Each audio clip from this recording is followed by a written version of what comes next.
Wala pong yung legal weight. Kahit yung vlogger nila, DDS vlogger nila na si Attorney Regal Oliva, inamin mga kababayan, walang legal weight yung naging statement po ni Saldico. Ang pakinabang lang sa propaganda sa politika. Yan ang sabi niya kahapon. O ngayon, pag-usapan natin yung mga pinapakalat na kwentong kasinungalingan po ni Mike Defensor. Kung paano niya binuo ang mga pinagdatagpi-tagping kwento. So ang tanong ngayon mga kababayan, si Mike Defensor ba is just merely misinformed o deliberately talagang nagmamanufacture siya ng mga narratives para i-distort ang public perception. Lalo't may reputasyon siyang ganon. Magharap ng mga witness for hire at magtahi-tahi ng kwento na ngayon nga po, yung latest niyang sinasabi, pinasinungalingan na ng NBI na may nambugbog sa tauhan ng NBI, binugbog yung tauhan ni dating Ako Bicol Party List Representative Saldico.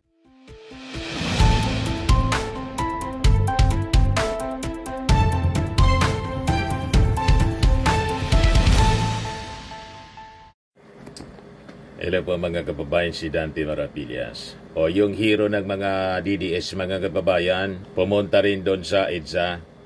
Ay sa White Plains pala. Ayan para sa rally. Sabi dito sa report ng Inquirer, Cavite 4th District Representative Kiko Barsaga makes an appearance at the United People's Initiative Rally for Accountability, Transparency, Integrity on Monday afternoon at White Plains Avenue in Quezon City. Tuwang-tuwa yung mga tagahanga niya mga kababayan na may mga saltik din. Pa-picture-picture kasi nagagamit nila. Ito yung nasa EDSA People Power Monument mga kababayan, mga 3,000 daw ang nandoon, sabi ng Quezon City Police District. Walang tigil sa sa panawagan, nag-check attendance na sila. Nasaan ang mga JIL? Nasaan daw yung mga KOJC? Minions ni minions ni Joel Villanueva, GIL, yung KOJC, so kay Kibuloy. Konti. Tayong lahat ay nasaan ang mga JIL? Nasaan ang mga KOJC? Nasaan ang kabatirang Muslim? Ang mga Kristiyano at ang mga Katoliko? Pilit na pilit po mga kababayan. Ngayon, sabi po ni DILG Secretary John B. Grimolia, yung mga members ng United People's Initiative or UPI, imbestigahan daw nila sa panawagan na patalsikin yung ating Pangulong Bongbong Marcos sa pamamagitan ng panawagan nilang mag-withdraw yung Armed Forces of the Philippines ng suporta sa Commander-in-Chief for inciting to sedition. That's close to inciting to sedition. Yung mga ganyang klaseng salita has no place in a civil society. Madadagdagan ito mga kababayan yung makukulong.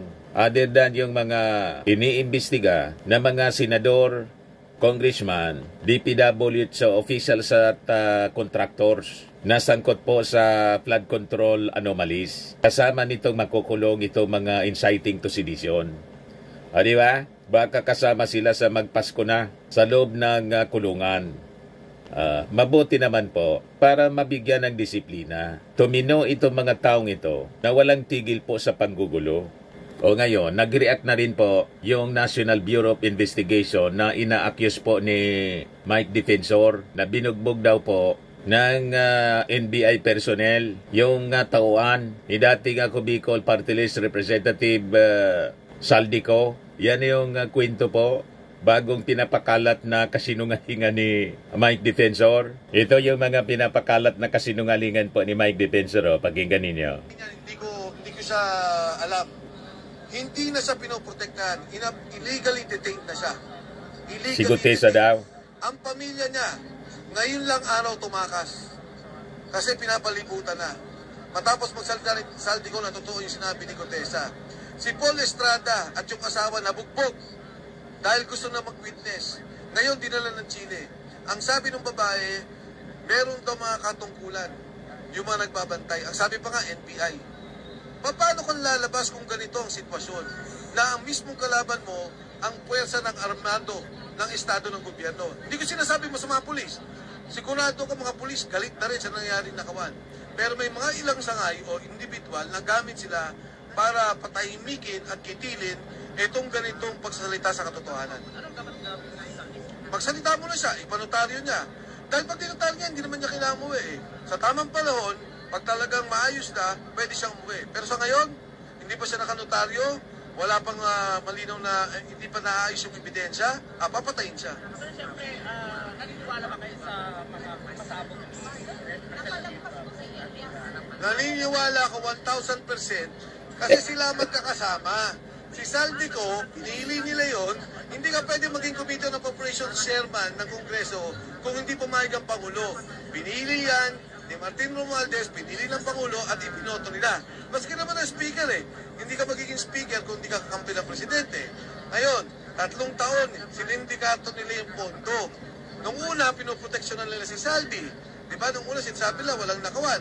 Nung nagsalita na ngayon na sinasabi, ito na, sa'yo ko diniliver yung pera, sinisiraan na naman nila. Kakampi na naman daw ni Duterte. Ako wala akong pakialam sa Duterte, Marcos, o anumang politika. Ang akin, nung nagsalita si Gutesa at sinabi niya yung delivery ng pera, doon ako una na napasama dito. Hindi niyo ako naririnig, hindi ako nagsasalita.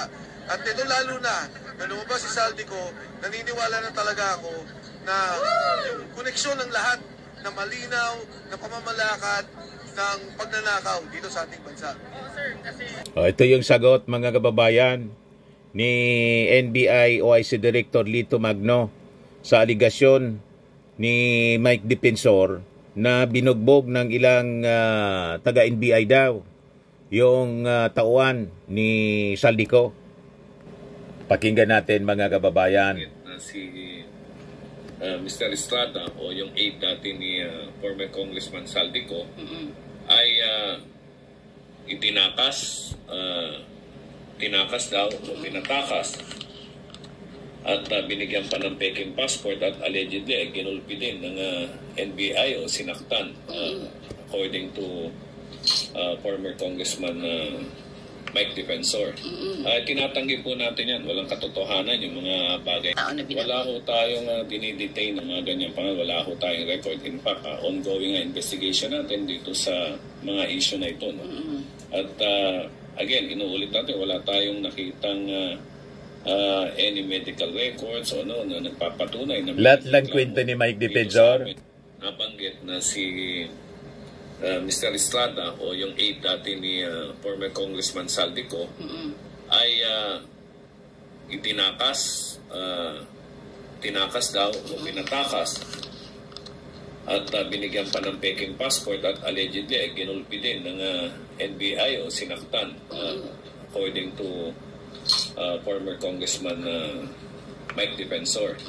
Tinatanggi po natin yan. Walang katotohanan yung mga bagay na yan. Mga tao na wala ho tayong dinidetain ng mga ganyan pangal. Wala ho tayong record. In fact, ongoing investigation natin dito sa mga issue na ito. No? At again, inuulit natin, wala tayong nakitang any medical records o na nagpapatunay na may nagreklamo dito. Di ba, mga kababayan? Lahat kwento sila. Lalo na itong si Mike Defensor. Napakasinungaling po. Malamang habulin siya ng ating mga authorities para panagutin sa kanyang mga gawa-gawang kwento to destabilize the government. Di ba ba? Yung Congress, mga kababayan, si Deputy Speaker Ronnie Pono nagpa-press con at sabi niya, the majority is solid. Everybody is in support sa ating Pangulong Bongbong Marcos. Ayan po. At sabi niya sa press con kanina, tungkol sa naging video ni Saldico, if you look at the overall statement of Mr. Ko, parang napulot kung saan-saan. Parang napulot kung saan-saan niya yung yung mga pinagsasabi niya. Wala pong yung legal weight. Kahit yung vlogger nila, DDS vlogger nila na si Attorney Regal Oliva, inamin mga kababayan, walang legal weight yung naging statement po ni ni Saldico. Ang pakinabang lang sa propaganda sa politika. Yan ang sabi niya kahapon. O ngayon, pag-usapan natin yung mga pinapakalat na kwentong kasinungalingan po ni Mike Defensor. Kung paano niya binuo ang mga pinagdatagti-tagting kwento. So ang tanong ngayon mga kababayan, si Mike Defensor ba is just merely misinformed o deliberately talagang nagmamanufacture siya ng mga narratives para i-distort ang public perception. Lalo't may reputasyon siyang ganon.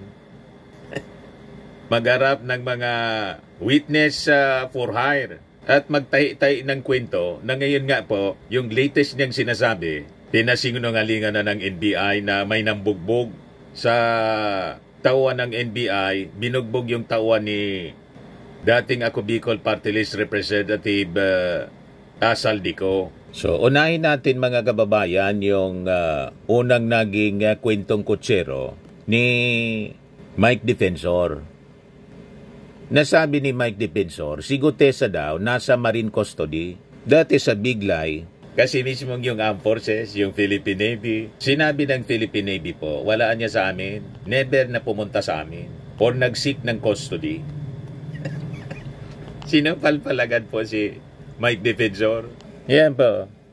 Defensor loudly proclaimed in interviews that ex-Marine Orly Gutesa was being protected now and handled by the Philippine Marine Corps after the Senate hearing, giving the impression that the military was backing Gutesa's explosive but shaky testimony. Nang i-fact check natin mga kababayan, it is false. At mismong si Ping Lacson, finact check siya. Sabi ni Ping Lacson, sinabihan na niya ako ng Marine Commandant na never anyang nasa marine custody itong si Gutesa. Ganon din yung sinabi ni Philippine Navy or ng Philippine Navy Commander. At sinabing retired na niya si Gutesa. Isa ng civilian.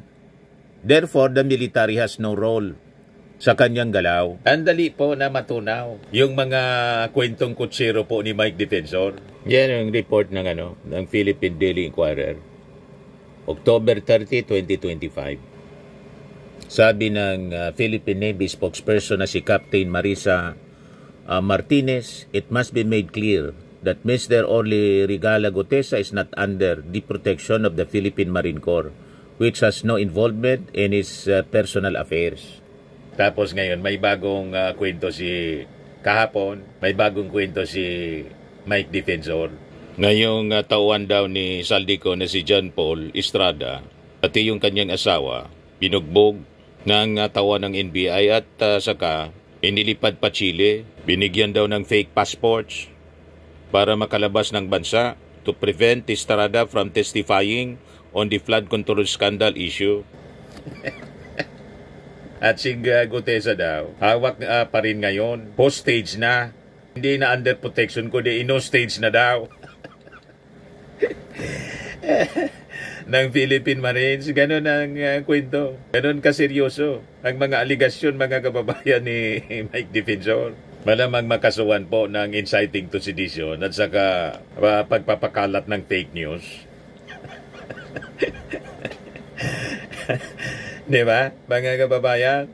Doon naman po tayo sa smear job theory laban kay Martin Romualdez at saka kay Saldico na malinaw po na imbentong conspiracy, imbentong kwentong tabuatan, nagawa-gawa mga kababayan ni Mike Defensor. So after mga kababayan na yung notarized affidavit ni Gutesa, madeklarang fake yung notaryo ng Manila RTC Biglang binago ni Mike Defensor yung kanyang script.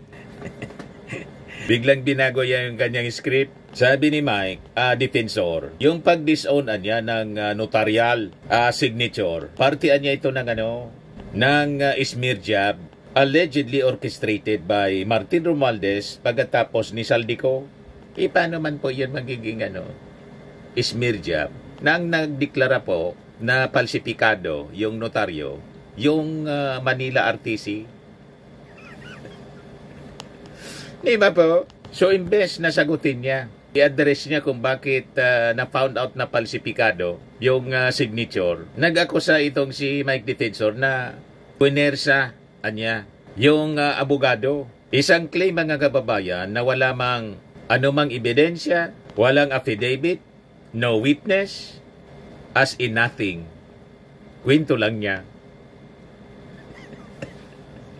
Sige lang niya ang kwento, mga kababayan. Sabi ko nga, pag naniwala kayo sa kwento ni Mike Defensor na may reputasyon ng pagpresenta ng false witness, witness for hire, ang ibig sabihin niyan, mga mahinang nilalang kayo. Madali kayong mamanipula, madali kayong maniwala sa kwentong Marites. Diba po, mga kababayan? Yan katotohanan. The only person, mga kababayan, caught with falsified document, yung sinasabi nilang very credible witness, sabi ni tawag dito, sabi ni Marcoleta, ang pinakang credible witness daw nila si Gutesa. Kung credible si Gutesa, bakit hindi ninyo iarap uli? Hanapin ninyo. Kayo naman nagtatago niya, kayo nag-present. Iarap ninyong muli sa Senado. Pagkatapos sa Department of Justice para makross-examine yung kanyang mga claims, yung kanyang mga kwento. Doon pa nga lang sa pagbasa ng kanyang affidavit, nagkabuhol-buhol na, kamot ulo. May ganon. Ganon ang sinasabi po ni Marcoleta kagabi doon sa INC rally. Ito si Marcoleta. The most credible witness ever produced by the Blue Ribbon Committee. Most credible daw. Orly Gutesa. Siya lamang po ang tumukoy at kumonekta sa pagitan ni Saldico at ang dating speaker, Martin Romualdez. Wala na pong iba. Wala na pong iba. Natakot silang lahat sapagkat totoo ang sinasabi ni Orly Gutesa. Kung totoo yung sinasabi ni Gutesa, bakit sa affidavit niya, yung affidavit niya mismo, peke yung notaryo, falsos in uno, falsos in omnibus. At kung naniwala kayo na totoo ang sinasabi niya, bakit hindi na bumalik yung witness ninyo? O diba? Malinaw po na ang dahilan kung bakit di na bumalik, ayaw mag-isa. Ang gusto niya, paniwalaan lang yung kwento ninyo. Ang gusto ninyo, paniwalaan lang yung kwento ninyo. Kwento ni Gutesa, mas familiar pa kayo, dino-coach pa nga ninyo kaysa kay Gutesa mismo. Yan po ang malinaw Tapos ngayon yung kasabwat ninyo, si Mike Defensor na nag-present sa iyo sa inyo kay Gutesa, may bagong kwento. Ito yung bagong kwento ni Mike Defensor. Yung tauhan daw ni dating Congressman Saldico na si John Paul Estrada, binugbog at binigyan ng fake passport, nilipad pa Chile.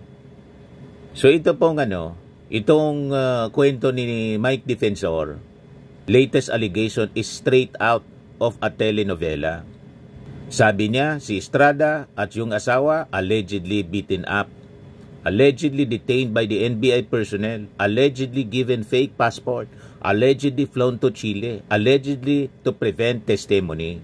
Ang lahat ng kwentong to, ang source, si Mike Defensor lang. Walang NBI report na nagkokompirma sa kanyang kwento, no immigration alert, para i-back up yung kanyang claim. Walang ebidensya of flights or passports na lumilitaw, no family member na lumitaw. No investigator has corroborated any detail. Ang narinig natin sa NBI ngayon, pinapasinungalingan nila na may nangyaring ganyan. Ito. O yung aide dati ni former Congressman Saldico ay tinakas daw o pinatakas at binigyan pa ng peking passport at allegedly ay ginulpi din ng NBI o sinaktan according to former Congressman Mike Defensor.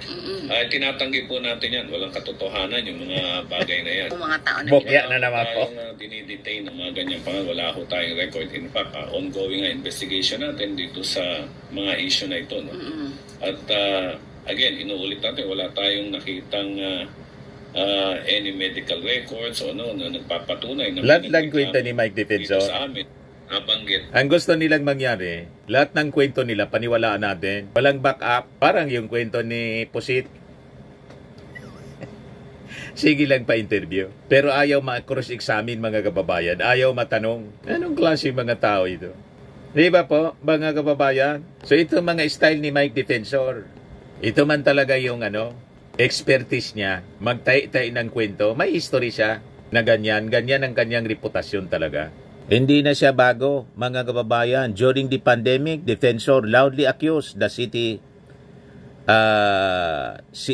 of Quezon, the Quezon City of overpricing 479 million ng relief goods. Pero yung COA, mga kababayan, wala man adverse finding. Walang report. O yung report na kanyang sinabi was already settled. So may reputasyon siya na lukuhin ang publiko. Paulit-ulit lang yung kanyang ginagawa. So kinasuhan ito, mga kababayan, si Mike Defensor ng cyber libel dahil sa mga fabricated na mga claim. Sabi nga po ni Maring Winnie Monsod, si Defensor has a history of either influencing witnesses or training witnesses. Yan ang reputasyon daw. Sabi ni Winnie Monsod ni Mike Defensor. Kaya maniwala pa kayo sa kwento niya. Ganyan ang reputasyon niya. Pagkatapos, yung witness, mga kababayan, na present ni Mike Defensor kay Marcoleta, tinawag ni Marcoleta ang most credible. Kung most credible, by all means, hanapin ninyo si Gutesa para iharap sa Senado. Makross-examine. Tama po? Pero ang ginagawa ninyo ngayon, pinapalabas ninyo na wala na talaga siya, Pina-mindset na tayo na talagang wala na si Gutesa. In worse, parang pinapalabas na baka na-disgrasya na si Gutesa. Ito yung latest niya, hindi na daw pinoproteksyonan si Gutesa, kundi illegally detained. Na pamamalakad ng pagnanakaw dito sa ating bansa. Sabihin ako sa inyo si Gutesa sa ngayon, wala sa akin yan, hindi ko siya alam. Hindi na siya pinoprotektahan. Illegally detained na siya. Illegally detained. Ang pamilya niya, ngayon lang araw tumakas. Kasi pinapalibutan na. Matapos magsaldi ko na totoo yung sinabi ni Gutesa. Si Paul Estrada at yung asawa nabugbog dahil gusto na mag-witness. Ngayon dinala ng Chile. Ang sabi ng babae, lahat lang niya kwento, walang record. Yung mga nagbabantay, ang sabi pa nga NBI. Paano kung lalabas kung ganito ang sitwasyon?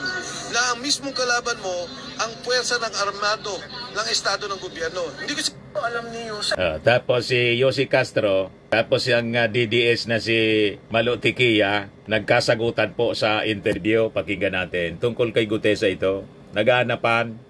Si Gutesa, siguro alam ni Yusek kung nasan si Gutesa. Bakit naman sa akin ibibintang? Baka kayo may alam. Kayo naman yata ang nakilala niya. Ikaw ang nasa gobyerno Pero teka lang, sino ba nag-present sa kanila? Mga kaalyado. Hindi ko alam kung sino nag-present. Please do not accuse me. Hindi kami nag-present dyan. Baka kaalyado nyo nag-present yan.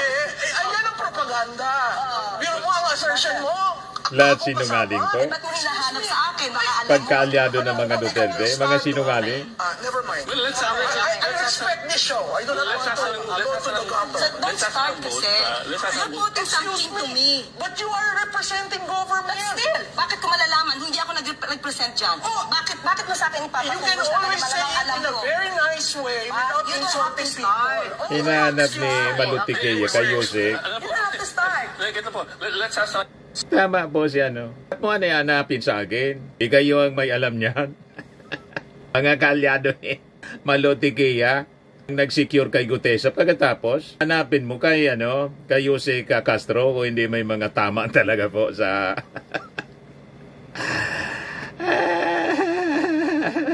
So ito yung bigger narrative, mga kababayan. Ginugulo nila ang kwento. Wala sila sa katotohanan, mga kababayan. So across this episodes, mga kababayan, ang storyline nila pareho. 1. Make a sensational claim. 2. Provide no proof. 3. Wait for media coverage. 4. Move on when disproven. 5. Invent a new claim to cover the failure of the last one. Ganon ang style nila, mga kababayan. Sige lang pa-interview. Kung hindi magpa-interview, gagawa ng video.